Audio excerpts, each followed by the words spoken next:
அதனுடைய அடிப்படையில் வாழ்க்கையை பற்றிய பயத்தால் எங்களுடைய வேண்டுகோள் தான் தவிர தியேட்டருக்கு வர வைக்கணும் ஆடியன்ஸை. காலைல 6:30 மணிக்கு ஐயோ போயிடாதீங்கன்னு கத்த ஆரம்பிச்சா இப்படி தியேட்டருக்கு கொண்டு வர்றது, இப்படி மக்களை படம் பார்க்க வைக்கிறது அப்படின்ற ஒன்று தான். எல்லா படத்துலையும் குறை இருக்கணும் இல்லைன்னு சொல்லலை. அதை கொஞ்சம் ஒரு சீராக செய்யணும். அதை கொஞ்சம் ரெகுலேட் பண்ணிக்கலாம். நமக்குள்ள ஒரு சின்ன கோஆர்டினேஷன் வச்சுக்கலாம். ஒரு நாள் அண்ணால் இல்லாமல் பண்ணலாம், அல்லது இந்த வார்த்தைகளை பயன்படுத்தலாம், இந்த வார்த்தைகளை பயன்படுத்த வேண்டாம், சின்ன கோட் ஆஃப் ஆக்ட் மாதிரி பண்ணிக்கலாம் அப்படின்ற நோக்கத்தில் தான் சில முயற்சிகளை எடுக்கிறோமே தவிர இது யாருக்கும் எதிரானதோ அப்படி கிடையாது. ஏன்னா 45 ஆண்டுலாம் நான் பழகி கொண்டிருக்கிற அத்தனை ஊடகம் இங்கே தான் இருக்கீங்க. யாரு கூட என்றைக்குமே மாற்று கருத்து இல்லை. எந்த ஒரு ஊடகத்தோடும் நம்ம என்ன சொல்கிறது, மன வருத்தமோ சண்டையோ போட்டதே கிடையாது. அதெல்லாம் தாண்டி இந்த ஊடகவியலாளர்களோட ஒரு கருத்து பிரச்சனையே இல்லை. இந்த ஊடகம்ன்ற பேரில் ஊடுருவிய சிலர் அதுதான் சில பிரச்சனைகள் இருக்குது. அதை களையெடுக்க முயற்சி தான் என்பதை மீண்டும் ஒருவரை தெளிவுபடுத்தி நான் உங்களுக்கு என்றென்றும் உங்களோட அன்போடும் நன்றியோடும் ஒரு நட்போடும் இருப்போம் என்பதை மீண்டும் இந்த இடத்துல உங்களை எல்லாத்துக்கும் நான் உறுதிப்படுத்திட்டு இந்த நிகழ்ச்சிக்கு வரேன். இந்த படத்தோட தயாரிப்பாளர் இயக்குனர் JSK என்னுடைய வாழ்க்கையிலே விரல் விட்டு எண்ணக்கூடிய மிக நெருங்கிய நண்பர்களில் ஒருவர் என்றால் கண்டிப்பாக JSK. அவர் ஒரு நவீன ஹிட்லர். சார் வேலை செஞ்ச எல்லாத்துக்குமே தெரியும் அது எப்படி மாதிரி ஹிட்லர். ஏன்னா உன்னை நினைச்சிட்டு அதை நடத்தியே ஆகணும், செஞ்சே ஆகணும், முடிச்சே ஆகணும். அதுல மாற்றமே கிடையாது. அது நிச்சயமா முடியாது, நமக்கு தெரியாது, நான் முடிச்சுடுவார். நான் அப்போ அடிக்கடி அவருக்கு சொல்லுவேன், இந்த மாதிரி ஒரு அராஜகத்தை பெற்று வளர்த்த அம்மாவுக்கு ஒரு பெரிய அவார்டு கொடுக்கணும், அதை கட்டிட்டு வந்த மனைவிக்கு மிகப்பெரிய ஒரு அவார்டு கொடுக்கணும். ஏன்னா இவ்வளவு தாங்கியிருக்காங்க. நமக்கு அப்பப்போ பார்க்கும்போதே டென்ஷன் ஆகுது. ஒரு விஷயத்தையும் சொன்னா அதை செஞ்சு ஒரே ஆட்டம், இதை பண்ணி ஆகணும், பண்ணி ஆயிடணும். டைரக்ட் பண்ண ஆரம்பிச்சா டைரக்ட் பண்ணிடணும். அது இப்படிதான் பண்ணணும், அப்படிதான் பண்ணணும். ஆனால் இல்லை, எல்லாத்துலேயுமே ஒரு அடிப்படையில் ஒரு அன்பு இருக்கும், திட்டமிடுதல் பிரமாதமாக இருக்கும், துணிச்சல் இருக்கும் பயங்கரமா. நீங்க ட்ரம்ப் முன்னாடி போயிட்டு வச்சு கால்மலை போட்டு ஜாலியாக பேசிட்டு இருப்பாரு. அந்த மாதிரி ஒரு ஒரு மிகப்பெரிய தன்னம்பிக்கை அவர். ஆக்சுவலா எது வேணாலும் தைரியமாக சொல்றது, தைரியமா அப்ரோச் பண்றது. நீங்க யார்கிட்ட ஃபோன் பண்ணி சொன்னீங்கன்னாலும் ஃபோன் பண்ணி எடுத்து டேரா பேசி இந்த ஃபோன்லேயே வேலையை முடிக்கக்கூடிய திறமை, இந்த மாதிரி பல்முகம் கொண்ட திறமைகள்லாம் கொண்ட ஒரு அற்புதமான ஒரு நண்பர் அவர். அந்த அராஜகத்துக்குள்ள ஒரு பெரிய ஆளுமை இருக்கும், அன்பு இருக்கும். அப்பேற்பட்ட ஒரு எடுத்தவர் தான் அந்த படம். என்னன்னு கேட்டீங்கன்னா, நான் அந்த படத்தை ஒரு நண்பராக நான் அந்த படத்தை நான் அட்மையர் பண்ணவே இல்லை, ஒரு தயாரிப்பாளர் அட்மையர் பண்றேன். அப்படி ஒரு பிளானிங், சொன்ன பிளான், சொன்ன டேஸ், சொன்ன பட்ஜெட். எனக்கு இப்போ கூட இங்கே பேசும்போது தெரியுது எனக்கு சாங் 1 நைட்ல எடுத்தாங்க அப்படின்னு சொல்லிட்டு. ஏன்னா மேலே அவ்வளோ நல்லா இருந்தது song. Well composed master heads.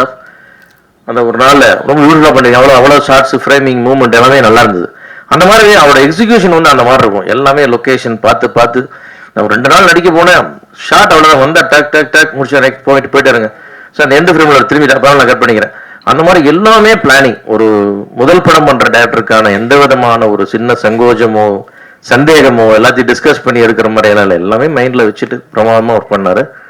அந்த வகையில் நான் படம் பார்க்கும் போதும் தெரிஞ்சது, எங்கேயுமே ஒரு சின்ன ஃபிளா இல்லை, இது மிஸ் பண்ணிட்டாரு, இது லாஜிக் விட்டாரு, அந்த மாதிரிலாம் எதுவுமே இல்லை. எல்லாமே ரொம்ப பர்ஃபெக்ட். எப்படி இவ்வளவு தூரம் நீங்க யோசிக்க முடிஞ்சதுன்றது எனக்கு ரொம்ப ஆச்சரியமா இருந்தது.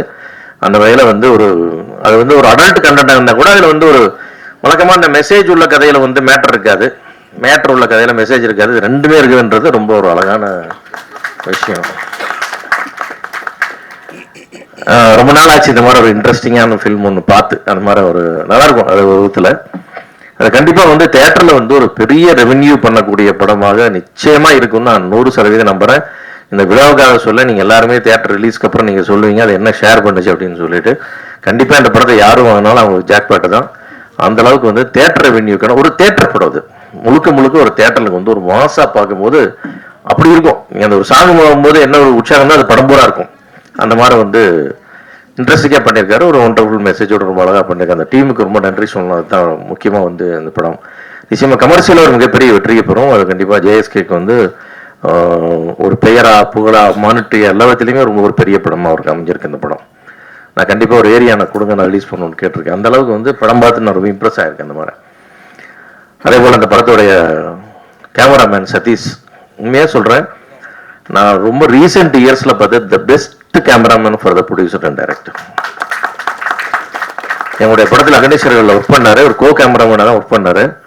ஆனால் கூட ஒரு அந்த மாதிரிலாம் எடுத்துக்காம நான் தான் கேமராமேன்ற மாதிரியே அந்த படம் பூரா வேலை செஞ்சேன். இத்தனைக்கு -டிகிரிஸ்ல ஒர்க் பண்ணோம், எங்கெங்கேயும் லைட் இல்லாமல் ஒர்க் பண்ணோம், ரொம்ப கடுமலையில் வேலை செஞ்சோம். எல்லாமே வந்து அப்படி ஒரு பவர், அந்த மாதிரி ஒரு ஹேண்ட்லிங் பண்ற ஆளு, அந்த மாதிரி ஒரு ஒர்க் பண்ண அந்த ஸ்பீடு, அவர் கொடுத்த குவாலிட்டி எல்லாமே வந்து அமேசிங். அது இந்த படம் நான் பார்த்தேன்.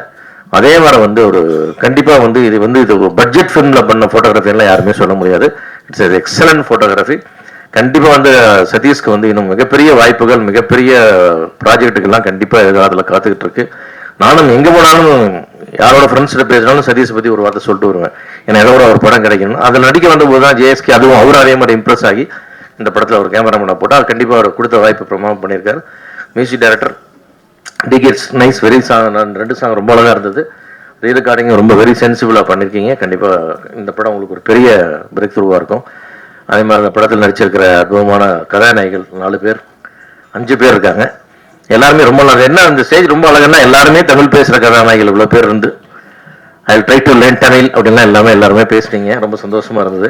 எல்லாருமே வந்து அந்த கதையினுடைய கதாபாத்திரம் வந்து பொறுப்புணர்ந்து அதில் கொஞ்சம் என்ன தேவை, இப்படி ஒரு ஸ்பைஸ் கேட்குறா டேரக்டர்ன்ற அந்த சென்ஸை புரிஞ்சுக்கிட்டு ஒரு கமர்ஷியல் எலிமெண்ட் தேவைன்றது புரிஞ்சு எல்லாருமே அதை பர்ஃபார்ம் பண்ணியிருக்காங்க. அந்த வகையில் இவ்வளோ பியூட்டிஃபுல்லாக கோஆப்ரேட் பண்ணவங்க எல்லாத்துக்கும் என்னுடைய நன்றி. அமர் அந்த ஹீரோ பார்த்தா நல்லவனா கெட்டவனான்னு சொல்லவே முடியாது. அந்த முகத்தை பார்த்தா அந்த மாதிரி ஒரு முகம். அது உங்கள் குரல் வந்து டப்பிங்கில் ரொம்ப எக்ஸலண்ட்டாக இருக்குது. அது படத்தில் பார்க்கும்போது ரொம்ப வாய்ஸ் ரொம்ப நல்லா இருக்குது. அது ரொம்ப நல்லா இருக்கு. ஒரு எக்ஸலண்ட் பர்ஃபார்ம் பண்ணியிருக்காரு. ரொம்ப டிஃப்ரெண்டான ஒரு முகமாகவும் ஒரு வித்தியாசமான பர்ஃபார்மன்ஸாகவும் நான் ஃபீல் பண்ணேன். இது இந்த மாதிரி இவர் மாதிரி நடிக்கிறாரு, இவர் மாதிரி இல்லாமல் ஒரு புது மாதிரியான ஒரு நடிப்பு ஒன்று கண்டிப்பாக அந்த படத்தில் அவர் கொடுத்துருக்காரு. நிச்சயமா இந்த படம் தமிழ் சினிமாவில் ஒரு மிகப்பெரிய ஒரு இடம் அவருக்காக காத்துக்கிட்டு இருக்குதுன்னு என்னால் உறுதியாக சொல்ல முடியும். நிச்சயமா ஆல் தி பெஸ்ட் பாலாஜி.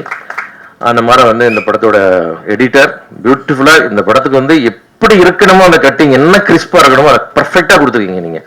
ஏன்னா திருவண்டு லேகோட இந்த படத்துக்கு எடுத்துரும். அது இல்லாமல் நீங்கள் ரொம்ப அழகாக பண்ணியிருக்கீங்க. அதே மாதிரி Jeeva wonderful co director, writer, everything.